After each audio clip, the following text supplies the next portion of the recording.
BA second year द्वितीय वर्ष में इतिहास में आज हम पढ़ रहे हैं प्रथम पुस्तक मध्यकालीन भारत का इतिहास। मध्यकालीन भारत का इतिहास हमारा फर्स्ट पेपर है।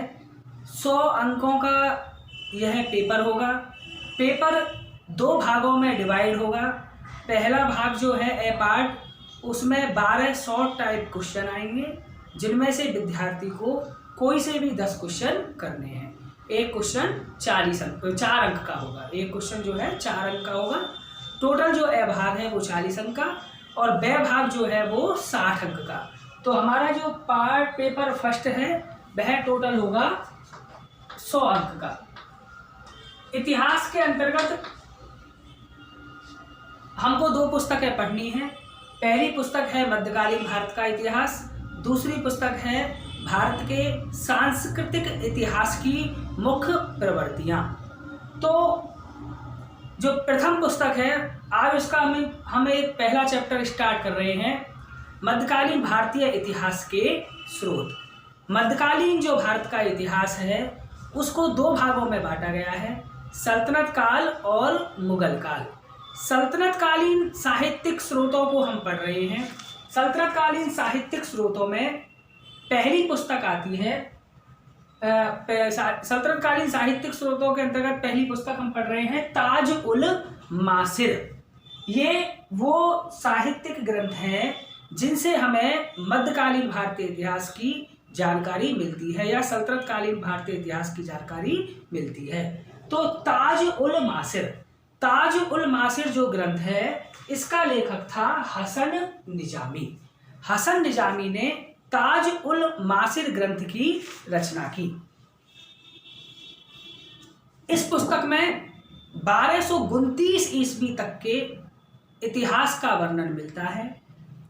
इसमें मोहम्मद गौरी के आक्रमण के समय भारत की स्थिति, मोहम्मद गौरी ने जब भारत के ऊपर आक्रमण किया, मोहम्मद गौरी के द्वारा तराइन का पहला युद्ध, तराइन का द्वितीय युद्ध, 1191 ईस्वी पहला युद्ध, 1192 ईस्वी द्वितीय युद्ध पृथ्वीराज चौहान के साथ लड़े गए उसके द्वारा।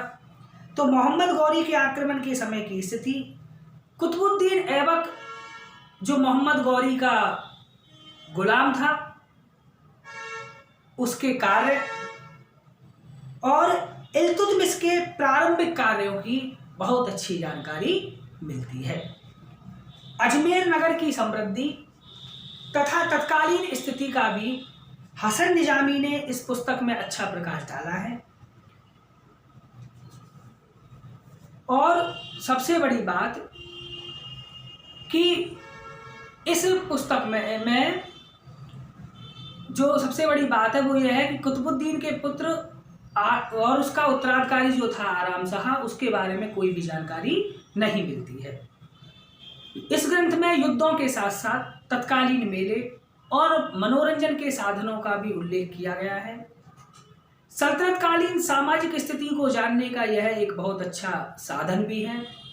यह ग्रंथ अलंकृत शैली में लिखा गया है। इतिहासकार होमर के अनुसार इसमें 12,000 पंक्तियां हैं जिनमें कम से कम 7,000 अरबी और फारसी भाषा में दी गई हैं। तो ये पहली पुस्तक कविता के रूप में दी गई है। तो पहली जो पुस्तक है वो है ताज उल मासिर जिसका लेखक था हसन निजामी। दूसरा ग्रंथ तबकात ए नासिरी। तबकात ए नासिरी जो ग्रंथ है उसका लेखक था मिनहाज उस सिराज। मिनहाज उस सिराज ने तबकात ए नासिरी ग्रंथ की रचना की। इस ग्रंथ में नासिरुद्दीन के शासनकाल में जो इस ग्रंथ की रचना की गई थी, उस समय सल्तनत काल में शासक था नासिरुद्दीन। तो नासिरुद्दीन के शासनकाल में 1259-60 ईस्वी में इस ग्रंथ की रचना की गई। इस ग्रंथ में 1260 ईस्वी तक के इतिहास का वर्णन मिलता है।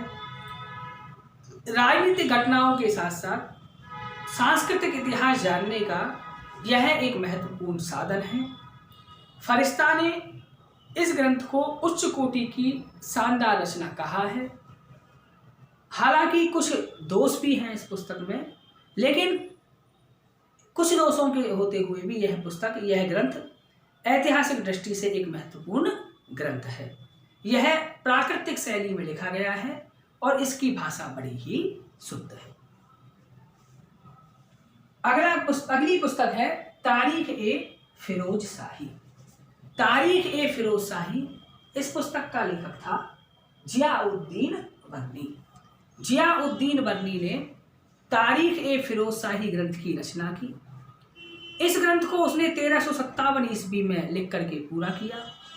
इस ग्रंथ में बर्नी ने बलबन से लेकर के फिरोज शाह तुगलक के प्रारंभिक 6 वर्षों के शासनकाल तक का इतिहास वर्णित किया है। बलबन जो गुलाम वंश का शासक था, फिरोज शाह तुगलक वंश का शासक था। तो इस ग्रंथ में बलबन से लेकर के फिरोज शाह तुगलक तक के प्रारंभिक 6 वर्षों तक के इतिहास का वर्णन है। बर्नी को इतिहास में बहुत गहन रुचि थी। उसकी मान्यता ये भी थी कि भाई इतिहासकारों को तथ्यों को तोड़ मरोड़ करके प्रस्तुत नहीं करना चाहिए। बर्नी ने इस ग्रंथ के बारे में लिखा है कि जो मैंने लिखा है वह एकदम सत्य है और उसके ऊपर विश्वास किया जा सकता है। तारीख ए फिरोज शाही जो एक ग्रंथ है, इस ग्रंथ में 8 सुल्तानों का वर्णन किया गया है। 8 सुल्तानों के शासनकाल का वर्णन इस ग्रंथ में किया गया है, जिनमें गयासुद्दीन बलबन है, कैकुबाद है, जलालुद्दीन खिलजी है, अलाउद्दीन खिलजी है, कुतुबुद्दीन मुबारक शाह है, गयासुद्दीन तुगलक है, मोहम्मद तुगलक है तथा फिरोज शाह तुगलक है। इन शासकों के इतिहास का वर्णन इस ग्रंथ में मिलता है। इसमें खिलजी शासनकाल की जानकारी के लिए भी, खिलजी जो वंश था उसके शासनकाल की जानकारी के लिए भी यह एक उपयोगी ग्रंथ है और इसके साथ साथ सल्तनत काल की सामाजिक, आर्थिक, राजनीतिक और धार्मिक स्थिति जानने का भी यह एक बहुत अच्छा साधन है। तो अगली पुस्तक थी तारीख ए फिरोज शाही, जिसके लेखक थे जियाउद्दीन बर्नी। इसके बाद आती है अगली पुस्तक फुतूह-उस सलातीन। फुतूह-उस सलातीन, इस पुस्तक के लेखक हैं ख्वाजा अबू मलिक। ख्वाजा अबू मलिक ने फुतूह-उस सलातीन नामक ग्रंथ की रचना की। इसका लेखक जो था, मतलब इस ग्रंथ की रचना ख्वाजा अबू मलिक द्वारा की गई। यह ग्रंथ महमूद गजनबी से लेकर के मोहम्मद बिन तुगलक तक के समय की घटनाओं का वर्णन प्रस्तुत करता है। यह एक काव्य ग्रंथ है। इस ग्रंथ का सबसे महत्वपूर्ण भाग दक्षिण भारत के इतिहास की जानकारी का है कि इस ग्रंथ से दक्षिण भारत के इतिहास की जानकारी हमें मिलती है। इसामी ने रुचिकर और स्पष्ट शब्दों में, स्पष्ट शैली में अपने इस ग्रंथ की रचना की है और हालांकि कहीं कहीं पर इसकी जो भाषा है वो अतिशयोक्तिपूर्ण है। कुछ दोष भी हैं इस पुस्तक में, लेकिन कुछ दोषों के होते हुए भी यह ग्रंथ एक महत्वपूर्ण ऐतिहासिक ग्रंथ है। इसके बाद है खजाइन उल फुतूह। खजाइन उल फुतूह का लेखक था अमीर खुसरो, जो फारसी कवियों में सर्वश्रेष्ठ था। अमीर खुसरो ने अन्य कई ग्रंथों की भी रचना की, जिनमें देवल रानी खिजरखा भी है, नूर सिपेहर भी है, तुगलकनामा भी है। ये भी अमीर खुसरो के अन्य ग्रंथ हैं। तो अमीर खुसरो जो थे वह फारसी कवियों में सर्वश्रेष्ठ थे। सुल्तान जलालुद्दीन खिलजी से लेकर के मोहम्मद बिन तुगलक तक के सभी सुल्तानों के वो समकालीन थे। खजाइन उल फुतूह में अलाउद्दीन खिलजी की उत्तरी भारत और दक्षिण भारत की विजयों का वर्णन मिलता है और ऐतिहासिक दृष्टि से यह जो पुस्तक है वह बड़ी उपयोगी है। लेखक ने अलाउद्दीन खिलजी के प्रशासनिक सुधारों का भी वर्णन इस पुस्तक में किया है। इस ग्रंथ की जो रचना थी वह अमीर खुसरो के द्वारा 1311 ईस्वी में की गई। इसके बाद आता है तारीख ए फिरोज शाही। तारीख ए फिरोज शाही, इसका लेखक था शम्स ए सिराज अफीफ। शम्स ए सिराज अफीफ ने इस ग्रंथ की रचना 1388 ईस्वी में की। इस ग्रंथ में 90 अध्याय हैं, जो 1388 ईस्वी तक के जो इतिहास है वहाँ तक का वर्णन देते हैं। इस ग्रंथ में फिरोज शाह तुगलक के शासनकाल की राजनीतिक घटनाओं, उसके प्रशासनिक सुधारों और सुल्तान फिरोज शाह के द्वारा जो नेक कार्य किए गए उनका वर्णन मिलता है। हालांकि वर्णन निष्पक्ष नहीं है, लेकिन फिर भी फिरोज शाह तुगलक के शासनकाल की जानकारी के लिए तारीख ए फिरोज शाही जो शम्स ए सिराज अफीफ के द्वारा लिखी गई एक महत्वपूर्ण ऐतिहासिक ग्रंथ है। इसके बाद आता है तुगलकनामा। तुगलकनामा अमीर खुसरो की ऐतिहासिक और अंतिम कविता है। इस ग्रंथ में खुसरो खां पर गयासुद्दीन तुगलक की विजय का उल्लेख भी किया गया है। इसमें अमीर खुसरो ने खुसरो खां के दोषों पर प्रकाश डाला है और गयासुद्दीन तुगलक की बहुत ही प्रशंसा की है। और इसके बाद जो पुस्तक आती है उसका नाम है रेहला। रेहला जो ग्रंथ था उसका लेखक था इब्न बतूता। इब्न बतूता एक अफ्रीकी यात्री था जो मोहम्मद बिन तुगलक के शासनकाल में भारत आया। उसने भारत की यात्रा की, 14 वर्ष तक वह भारत में रहा। उसकी पुस्तक रेहला से तत्कालीन राजनीतिक घटनाओं की जानकारी मिलती है। इसके साथ सामाजिक और आर्थिक स्थिति की भी जानकारी मिलती है। इस ग्रंथ में मोहम्मद तुगलक के समय की सामाजिक, आर्थिक, धार्मिक और राजनीतिक अवस्थाओं के बारे में भी जानकारी मिलती है। मोहम्मद बिन तुगलक के शासनकाल में इब्न बतूता भारत में आया और महमूद गजनवी के शासनकाल में अल-बरूनी भारत में आया। तो ये वो साहित्यिक ग्रंथ हैं, सल्तनतकालीन साहित्यिक ग्रंथ हैं, जिनसे हमें सल्तनतकालीन इतिहास की जानकारी मिलती है।